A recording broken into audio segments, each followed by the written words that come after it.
morning, true crime friends. How y'all doing? Look, it's a Monday. Monday, March 25th, 2024. Okay, look. I was just looking at an old video that I made, and by old, I mean like 2 days ago, right? Because I was trying to find a particular piece of information, and I was also trying to remember what I said. I don't usually watch my videos back. Yo, these videos are unhinged. Not a hinge in sight. Crazy. But I was talking about Jody Hildebrand, and I went on this long rant about Jody Hildebrand and her gorgeous real estate. Look, over the weekend, the entire true crime world has been all aflutter about this big document dump from the Ruby Franke and Jody Hildebrand arrest or whatever, and their plea deal or whatever. I guess now that the case is resolved, the state of whatever that is, Nevada? I think they're in Nevada. No, Utah. The state of Utah is like, we're not going to need this anymore. Let's just put this out here and let some YouTubers make some money. And to that, I say, thank you so much. So everybody, and I mean everybody, and their brother is out here with all of the documents. So the details of that case are terrible. These two women are accused, now convicted, of deeply, deeply abusing the children of Ruby Franke. Okay, cool. Ruby Franke was like this momfluencer or whatever. Here's a little thing that people are really not saying. Number one, Ruby Franke was a horrible, horrible human being long before she hooked up with Jody Hildebrand, the stinky cult leader, which we will get to in a minute. So Ruby is out here just like, hi, I'm a model Mormon mom, which P.S., I didn't know that was a thing, but I'm not a model. I'm not Mormon. I am a mom though. But you know, parenting, I'm like, that's just what I do in my spare time. Anyway, so she's out here being like perfect mom, which that seemed like a lot of pressure to me, but do you, boo. And so she started being real mean to her kids, like for sport. And I'm like, ma'am, you know it's a lot less work if you're just nice. Like, yes, you're going to have some spills on the floor from time to time. Yes, your kids going to make mistakes, but like, okay, that's just life. But she was like, I will be the perfect mom, which also means being really, really mean and cruel to my children. Ma'am, no, that's not how you raise good humans. I don't know if you were aware, but that's not how you raise good humans. Okay, but that's what she had decided to do. Is that was that a her thing? Was that like her own personal philosophy that she made up? Or is that like part of the culture that she's from? I don't know. I unclear. Anyway, so she hooked up with this other sadistic nightmare, Jody Hildebrand, and Jody was like, oh, all those mean impulses that you've been suppressing. Oh, girl, just let your freak flag fly. Let all the mean out. And so these two grown behind women opened a can of whip behind on these children. It was horrible. It's a terrible, heartbreaking story. But everybody is missing all the other news and whatever. They've covered this story and how terrible it is. And there's a lot of trigger warnings and we will talk about this story in the most triggering way possible. But we're going to put a trigger warning at the beginning. But you know what? In my opinion, everybody is missing the most important part. Number one, did you see that house that Jody Hildebrand had? That house was gorgeous. On last night's live, we took a tour of it in House Hunters True Crime Edition. That house was gorgeous. And I was like, oh, that front door was gigantic. Probably took two people. The reason she didn't open the door right away when the police came, she didn't have the arm strength. You got to work out if you want to open that. That door was gorgeous. The whole house, the scenery, the layout. It was like a minimalist design, not a lot of furniture, no clutter. She lived there for 5 to 6 years. She had 2 couches in the whole place. I was like, this place is gorgeous. Also, the kitchens, because there were several. The bathrooms, gorgeous bathrooms. You know what you didn't find in bathrooms? Soap. Because reportedly, according to Kevin Franke, that's Ruby's husband, Jody, she didn't take baths. Not like she didn't enjoy your bath, because some people like a bath and some people like a shower. She was not into either one. So let me understand. You live in the part of Utah where it's 5 billion degrees on an average Saturday afternoon. Okay, cool. That sounds hot and not for me. You go spend a lot on air conditioning, but okay, fine. Spend your money on air conditioning if that's what you want to do. Only, she wore long sleeves all the time. Oh, ma'am, that's going to trap some heat against your body, making you sweat and causing unpleasant odors. And so you're going to have to take frequent showers. But in her case, no, she was not about that shower life. So she lived where it's hot. She wore hoodies. They have a stank. And Kevin Franke said it outright. Kevin Franke was like, she always wore hoodies and long sleeves and she smelled terrible. What? Y'all are following a body odor cult leader. Nope. I can't do it. Let me be clear. I'm not super compliant. I know it's shocking to you. It is shocking to me too. But just in my life in general, I follow enough rules to get by, to do the things you're supposed to do, to stay out of jail, because y'all know I can't do prison. But follow enough rules from a random stinky lady who says she's in charge. You know what? I'm not going to do that. Ma'am, the minute she walked up to me, I would be like, is that, no, I don't care what you got to say. Did she brush her teeth too? I mean, people have holy items, right? They might have like a little statue, a little talisman. There's holy water. Do they have holy soap? That heifer needed some holy soap. Because when I was looking at all them videos of her house, you know what you never saw in the shower? Bar soap. No soap to be seen. Ma'am, you stay. Everything about that case is terrible. The most terrible part, the stinkiness. And because that is not enough. Jody, who was suffering from some mental illness, clearly. Like, they say she was, her arms were all mutilated where she harmed herself. Ooh, that's bad. And so she was like, oh, I'm having fits and I need you to be like my exorcist or whatever. Okay. I don't know that I'm going to follow you around if you can't wash your ass on a regular basis and get yourself together. But okay, no. What else do you have to say, ma'am? From a great day? Like, okay, what's wrong, Jody? What'd you say was going on? So she was just like, Ruby, I need you to come in here and lay hands on me and bless me. And Ruby was like, yes, I will cover my nose and I will lay hands on you and bless you. Hopefully I'm going to heal some of this funk too. Okay, cool. And then ultimately, Ruby Franke said to her husband, husband, listen, she needs me to go in there and bless her all the time. So I'm just going to spend the night in the bed with her. The stinky lady who don't wash? And so these two other ladies, and Ruby Franke would spend hours and hours in the bedroom alone with Jody Hildebrand, blessing her. Okay. I'm hoping they anointed her body with soap and water, and then they performed whatever kind of ritual they needed. Because a clean person, now listen, do I want to spend all night, 4 hours in the bedroom locked with this other woman, blessing her? No, I do not. I don't want to spend 4 hours doing nothing. And just because, short attention span. Anyway, I was like, okay. Kevin Franke said, these ladies would lock themselves in the bedroom for many hours and come out all blissed out. What y'all was doing? What? And Jody, quiet as it's kept, I think she's a lady-loving individual. Now, listen, it's nothing wrong with being a lesbian as far as I'm concerned. Hey, lesbians, how y'all doing? Good morning. But, like, you can't just be out here stealing people's wives. That is bad karma, even if you think you are holy. Because, you know what? I can't recall a holy book that was like, I saith unto thee, steal somebody's wife, steal somebody else's partner. No, is it not? Don't steal one of the 10 commandments. I'm not clear because, clearly, as shocking as it is, I am not a holy religious scholar. Although, obviously, I seem like one, right? I seem like one to me. But apparently, Ruby thought that Jody was saying all these like, oh, I just spilled coffee on myself. Lord Jesus.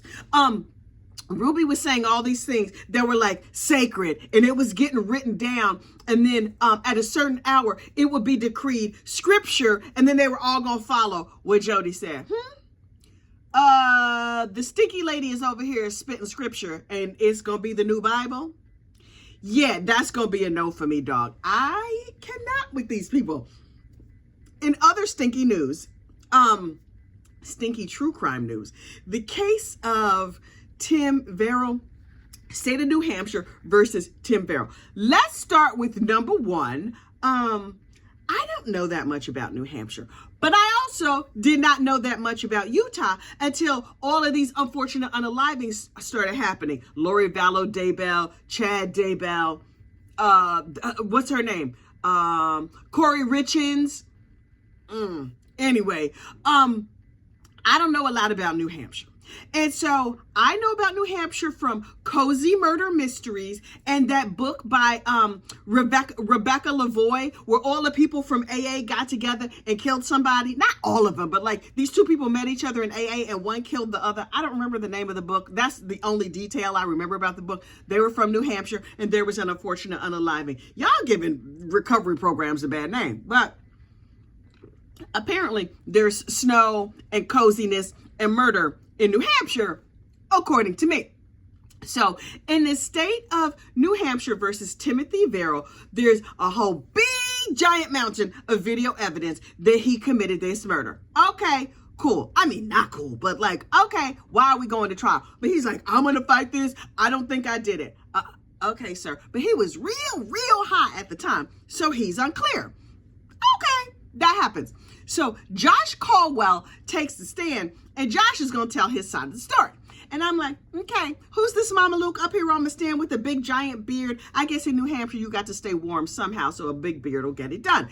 Also, did y'all see this dude? I kept expecting small woodland creatures to just pop out of his beard. But every time I see somebody with a big beard, I think that. I'm like, I'm pro beard, theoretically, but I'm just like, is that a chipmunk? Like, I expect things to be nesting in it. Not to say that beards are dirty, because I don't know, but I don't know. In my mind, there was like a little chipmunk sitting right here under his chin waiting to pop out. So anyway, Josh Caldwell gets on the stand and I'm like, okay, he seems like a perfectly normal human being. He's not like all tweaked out and twitching and stuff. And so the prosecutor got up there and beat this man up. State of New Hampshire, this is your witness. You might want to be a little bit kinder to him. Do y'all not like him, state of New Hampshire? Why was y'all so mean to him? And so I was rewatching the footage this morning and I was like, the state of New Hampshire has no chill when it comes to this dude. They got up there and they're like, hi, Josh Caldwell, listen, you're a recovering drug addict, right? And he was like, yes, I've been sober for 5 years, 7 years. But he is like, a big chunk of time, that's not a giant chunk of time in sobriety, but that's a decent chunk of time to give up that narcotic or 2 or 12 or whatever. I don't know what his drug of choice was. But he was like, yes, I've been clean and sober. And now my job is helping other people get and stay clean and sober. Yay, that's wonderful. Listen, if you didn't know, I'm also a sober person. I've been sober for like 25, 26, 27 years. I don't know, since 1994, something like that. I don't do math. Anyway, so I've been sober a super long time. And I know a lot of super sober people who've been sober a long time. And so I know a little something about that getting sober life, right? It's hard. Anyway, I mean, the first part, the getting is hard. The staying, not so much. Anyway, so this dude gets up here and they're like, so you used to be a bad dude. He was like, yeah, but now, this dude was like soft and calm and whatever. And I was like, okay, cool. And they said, this is the state of New Hampshire. Did you murder these people? He was like, what? No, what? No, I didn't know. And so I was like, okay, they got that out of the way. He's a person in recovery. He used to do bad things and now he's helping people stay sober. And so he's like a little bit emotional about these murders. They asked this man 100 different ways. Did he commit the murder? They're like, did you murder them? He's like, no, I didn't. Like, okay. Did you stab them? He's like, no, I did not stab them. Like, okay, cool. What time is it, sir? When is your birthday? Did you bludgeon them? And he was like, no.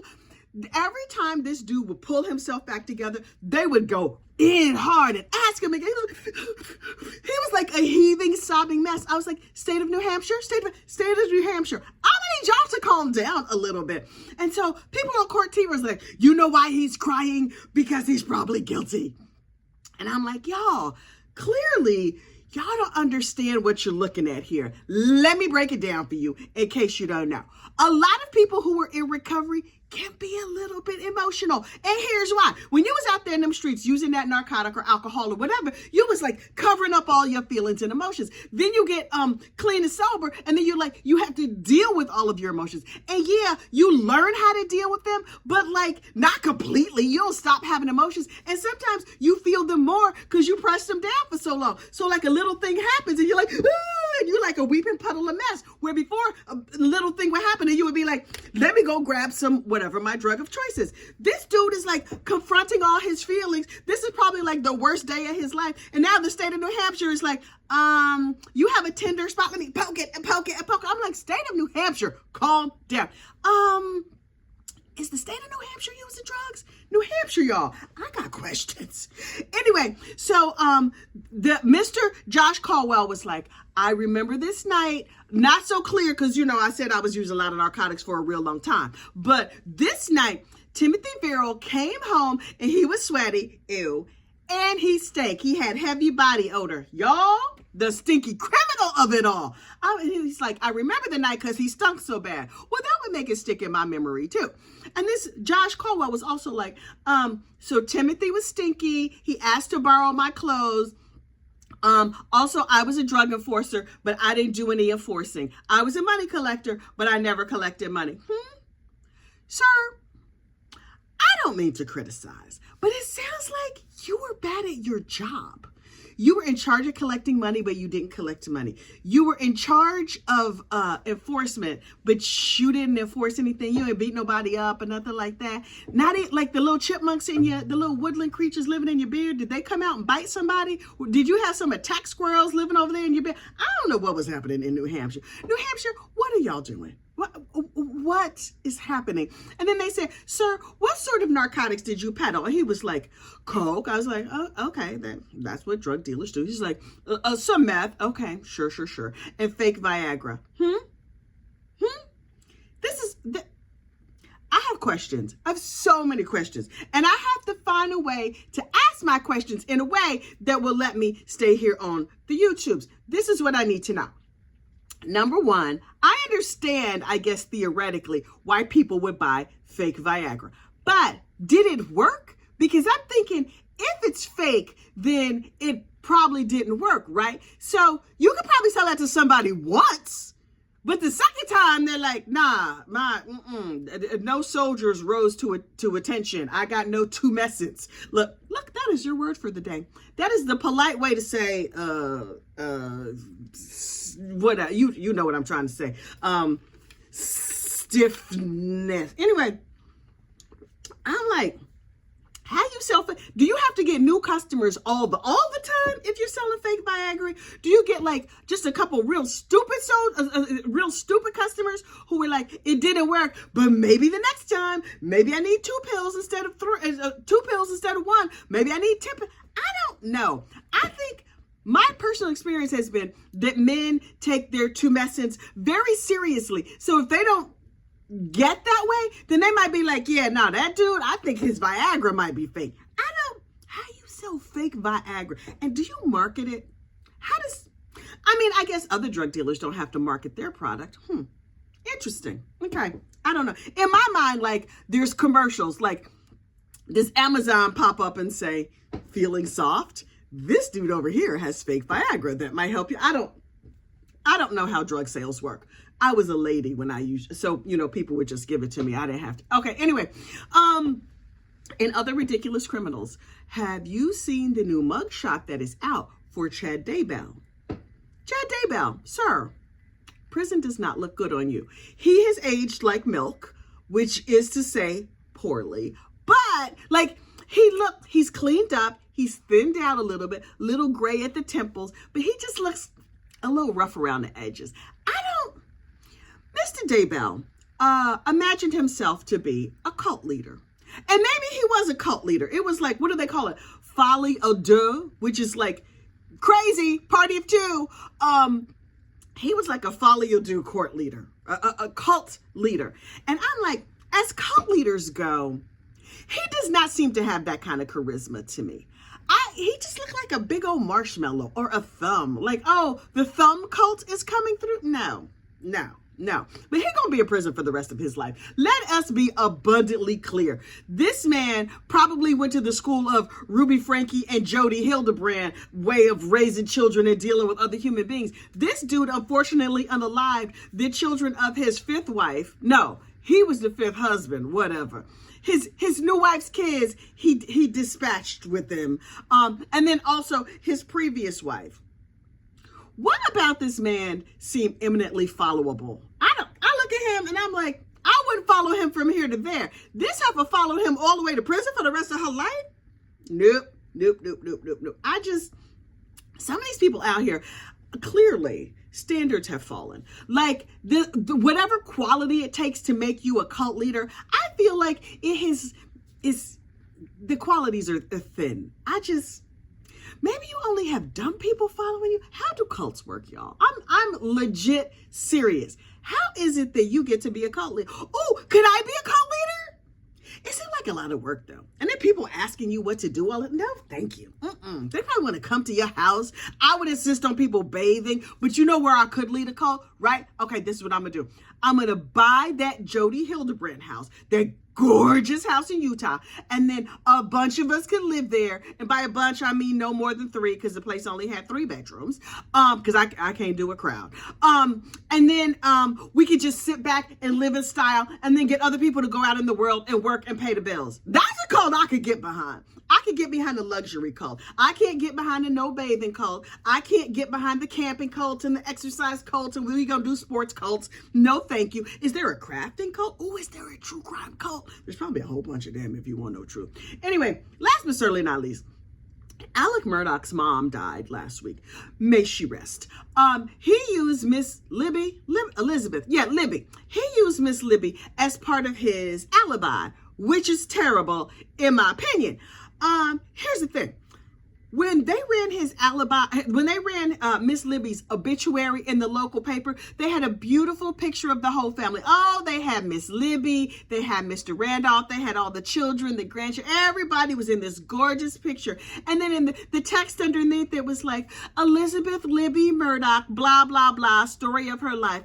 Left to mourn her art, and then they named all the children. You know whose name they left out? One, Richard Alexander Murdaugh. Now listen, there was a debate in my comments as to whether or not Alec was included or excluded. Somebody sent me a copy of the obituary where he was clearly left out. Miss Libby, I say good for you. Although, honestly, she ain't write that obituary. Whoever wrote that obituary, I see you in your shady behind, and I am here for it. Oh, I love a shady obit. Listen, nobody wants to read an obituary. But, those of us who are nosy, we like, what happened? Because, at the end of it should also always say, like, sadly, so-and-so passed away. Here's how they died. Because I'm nosy. I just want to know. But the fact that they left Alec out of that obit, I was like, yes, so shady. Yes, please. May I have some more of that kind of shade? Anyway.